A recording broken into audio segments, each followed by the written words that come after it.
Hi, I'm Amy. 3 years ago, I married James Peterson, convinced I found my happily ever after. He was charming, successful, and seemed to put our relationship first. Sure, he had an ex-wife, Amanda, but that's normal at our age, right? What wasn't normal was how his friends still treated her like a permanent member of the group. Babe, they were friends with her first, James would say whenever I brought it up. I tried to be understanding. Really, I did. I even endured their monthly game nights, where Amanda would hold court, reminiscing about the good old days while I sat there feeling like a stranger. But today was supposed to be different, special. My sister Anna had just gotten engaged to Mike, the sweetest lawyer you'll ever meet. And I had my own news. I was 8 weeks pregnant. We planned a big family dinner to celebrate both milestones. Everyone was coming, my parents, Anna and Mike. Even James' parents were flying in. 3 hours before dinner, I got a text from James. Emergency at work, honey. Johnson accounts falling apart.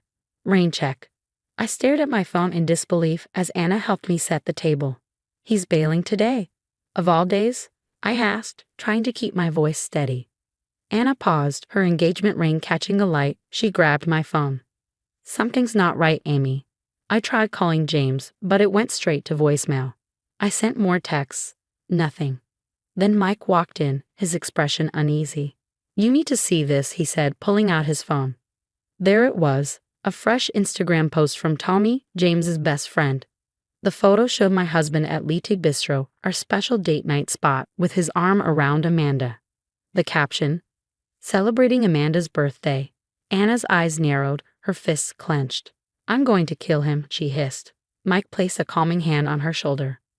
No, we're going to be smart about this, he said, his lawyer instincts kicking in. Document everything.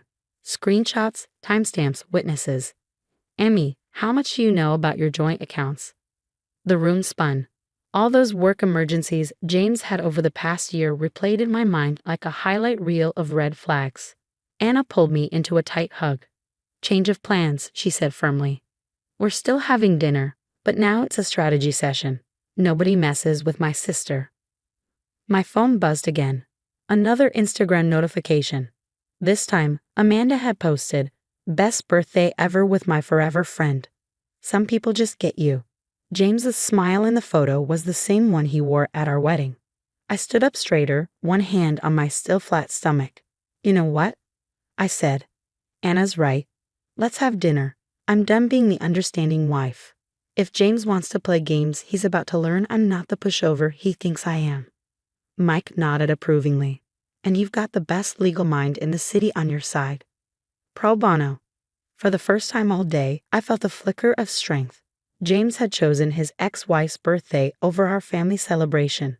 Fine, but choices have consequences. The family dinner transformed into a war council. Anna and Mike stayed late, helping me piece together a timeline of James's work emergencies. A disturbing pattern emerged. Every one of his absences coincided with social media posts from Amanda's inner circle. Start with the phone records, Mike suggested, handing me a glass of water instead of the wine I desperately wanted. As your lawyer, I advise full documentation. I logged into our phone carrier account, something I hadn't done in months. The evidence hit me like a punch to the gut. Hundreds of texts and calls to Amanda, some lasting hours, most during his supposed late nights at the office. I need air, I muttered, stepping onto the balcony. As I leaned on the railing, I spotted Tom, one of James's coworkers, pacing in the parking lot below. He looked up, caught sight of me, and gestured urgently. I'll go with you, Anna insisted, but I waved Anna off. I needed to handle this myself. Tom, James's most reliable and morally upright friend, was pacing nervously in the parking lot. Amy, I can't keep quiet anymore, Tom blurted as soon as I reached him. His hands trembled as he pulled out his phone. James has been moving money around. He asked me to help him hide some transfers from you, said it was for a surprise anniversary gift, but I saw the accounts today. He's been funneling money to Amanda for months. My legs wobbled as I leaned against the railing. How much? Almost $40,000, Tom confessed. She's trying to start a business, and James is secretly backing it. Back upstairs, I showed Mike the evidence. His expression darkened as he scrolled through Tom's phone. This changes everything, Mike said, his tone icy. He's misappropriating marital assets. Emmy, I hate to ask, but document everything, I interrupted, my voice firmer than I expected. Every lie, every dollar, every betrayal. As if on cue, James walked in, a casual smile plastered on his face. Oh, still having family time, he quipped, but his eyes darted nervously to Mike and Anna. Sorry about earlier, honey. The Johnson account was at Liti Bistro. I finished coldly. Funny, it looked more like Amanda's birthday party. James's face darkened. You're spying on me now? This is exactly why I needed space. You're so clingy, so desperate to control everything.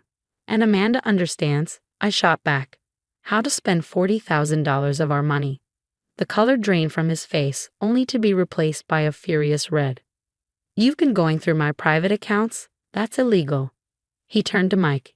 You're a lawyer. Tell her she can't. Community property state. Mike cut in coolly. Joint accounts. Want to try again. James shifted tactics, his voice softening. Baby, you're overreacting.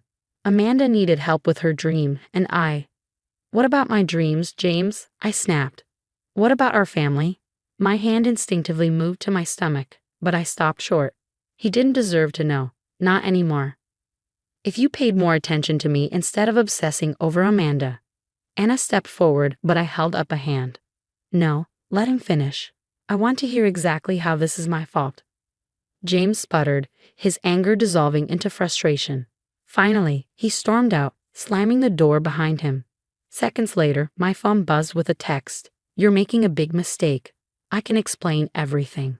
Forward that to me, Mike said quietly. He glanced up at me. Amy, tomorrow we go nuclear.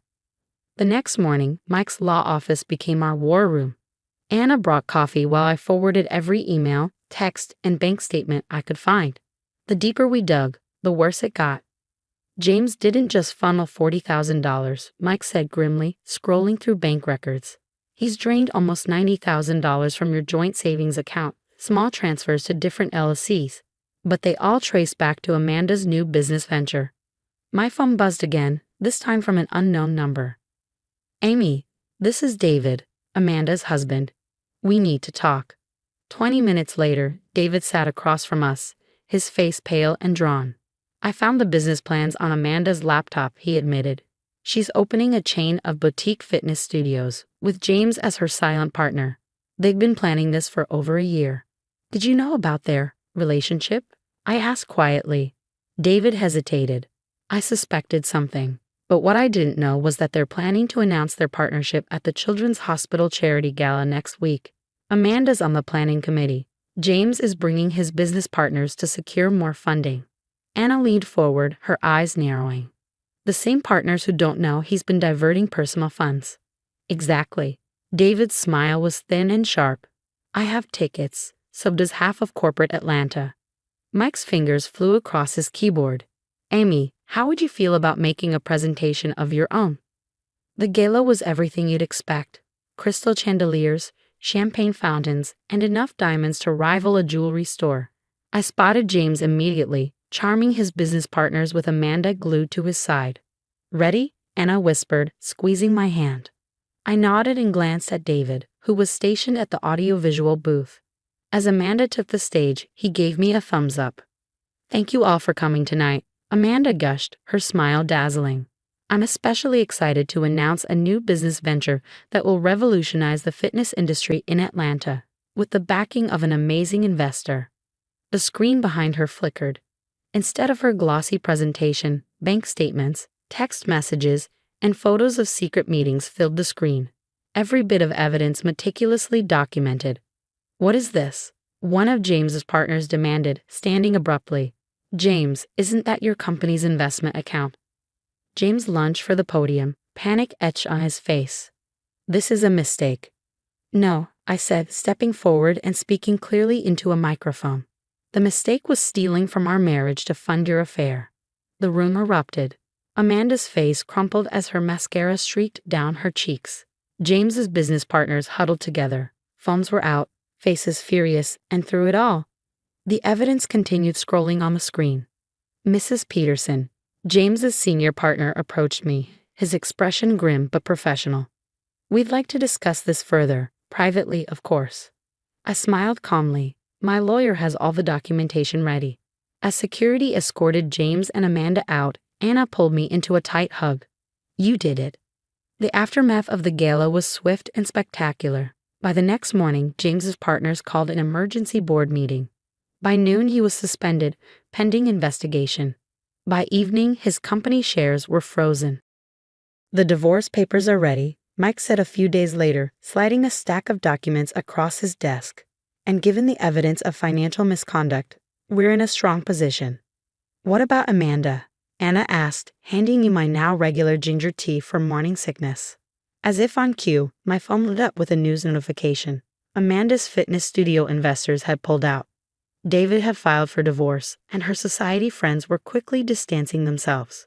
Her Instagram, once a carefully curated gallery of her life, had vanished, replaced by frantic, private messages begging for understanding. Later, James's voice message played. Amy, please. We can work this out. I'll pay back every cent. I'll get therapy. Don't do this to us. I deleted it without hesitation. Instead, I opened my family group chat. Dinner at my place tonight. I have news to share, properly this time.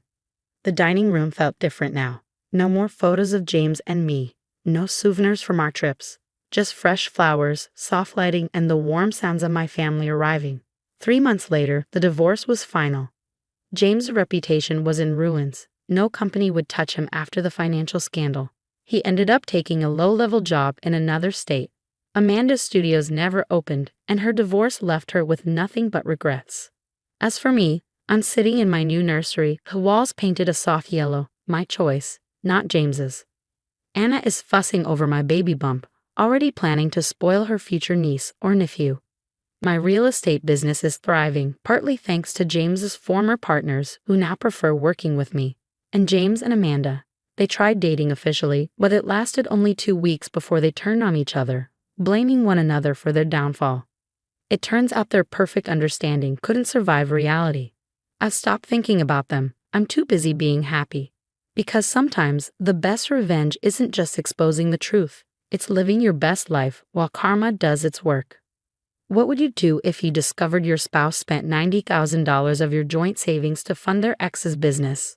Would you expose them publicly like Amy or handle it quietly? If you enjoyed Amy's journey from betrayal to triumph, don't forget to hit that like button and subscribe for more real-life drama and revenge stories. Sometimes the best revenge isn't about getting even, it's about getting better.